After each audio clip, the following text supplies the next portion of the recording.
Hello, I am Dr. Gus Livaditis, a prosthodontist practicing in Baltimore, Maryland.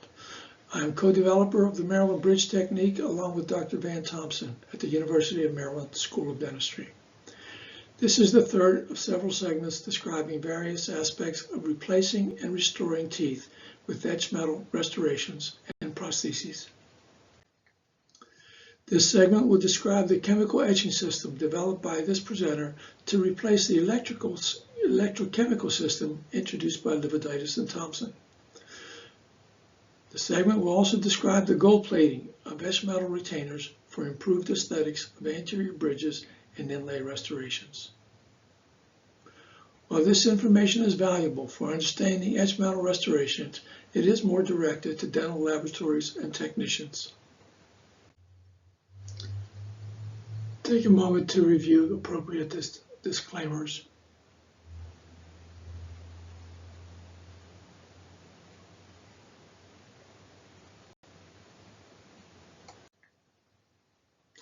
The patients illustrated in these segments include both electrochemically and chemically etched restorations. Both systems are considered effective in micromechanical retention. The chemical system, introduced and reported by Livaditis in 1986, has been used exclusively for the past 35 years, but restorations etched electrochemically provide the longest intact interval, being the first system. Both systems demonstrate the long-term reliability of Maryland procedures in each of the treatment categories. This is a list of items needed to chemically etch a Maryland bridge. You may refer to this list if you desire to set up to etch bridges. Each item will be described during this segment as we demonstrate the procedures for etching a bridge. The chemical etching formula will be provided next. This formula is specifically applicable for two dental alloys. Both are nickel-chrome beryllium alloys and used widely in porcelain-fused to metal restorations. One is no longer available, Light Cast B by Williams Gold Refining Company. The other is Rexillium 3. Note that a chemical system is alloy specific. I should point out that I have no conflict of interest in products or companies mentioned in this series.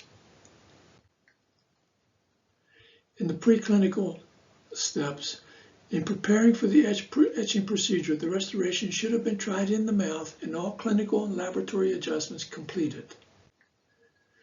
And for the laboratory steps, after the bridge is completed, including glazing and polishing, all surfaces not to be etched must be masked to protect from the etching solution. Using a hot glue dispenser, cover all surfaces not to be etched. Using a waxing instrument and Bunsen burner, move the heated glue up to the restoration margins.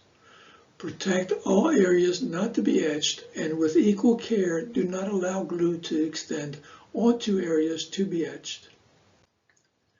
After masking, air braid the surfaces to be etched to expose clean metal.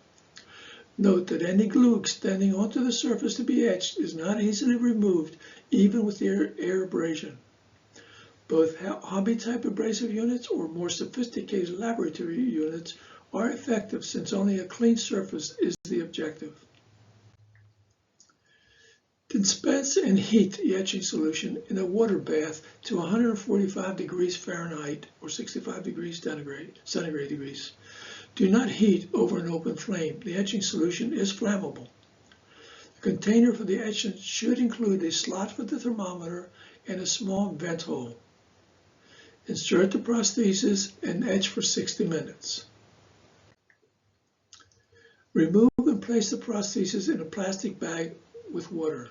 Place the bag in ultrasonic cleaner for 5 minutes. You may observe some etching debris dislodging from the etched surface.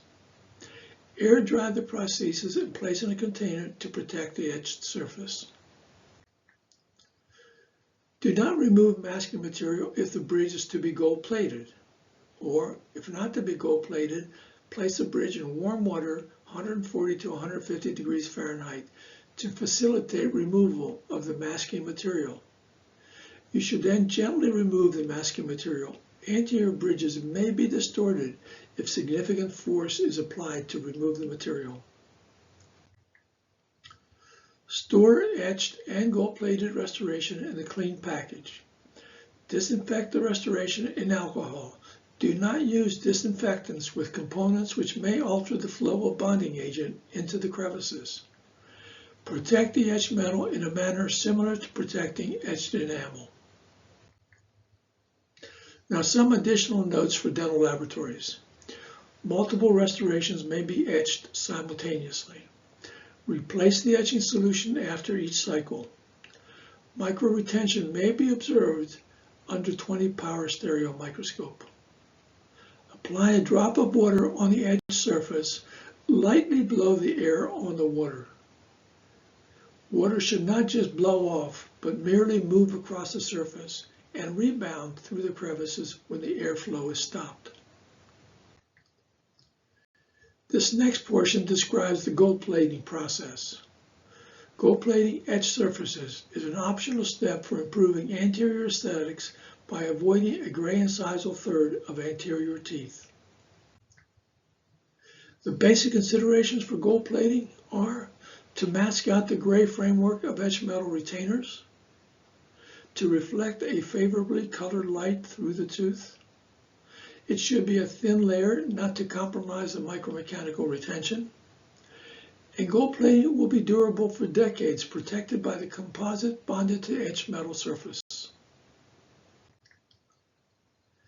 Gold plating is intended to be a thin layer merely to provide a favorable color. Primary or level 1 retention is maintained. The secondary or level 2 retention within the larger ridges and crevices may be slightly reduced. As illustrated on these images, any graying of the incisors is prevented. This allows 100% coverage of the lingual surface as opposed to 60% by terminating the retainer 2/3 of the way up towards the incisal.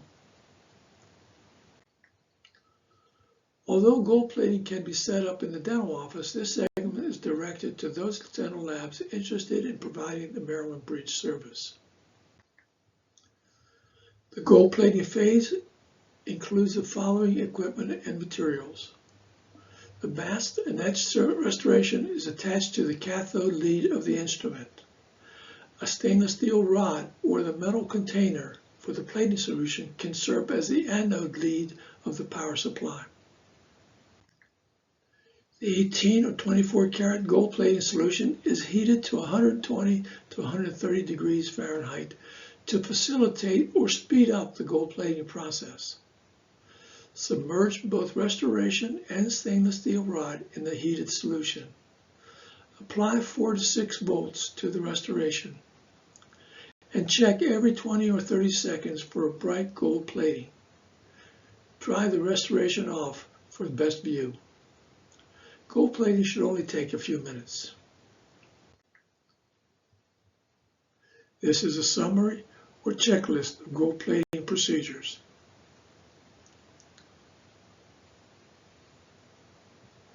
And continuing,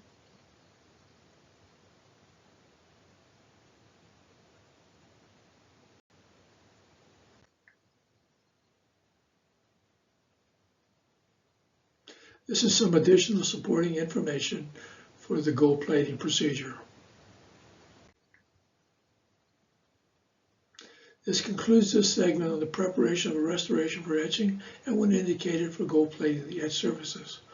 Look for other segments regarding the Maryland Bridge by this presenter.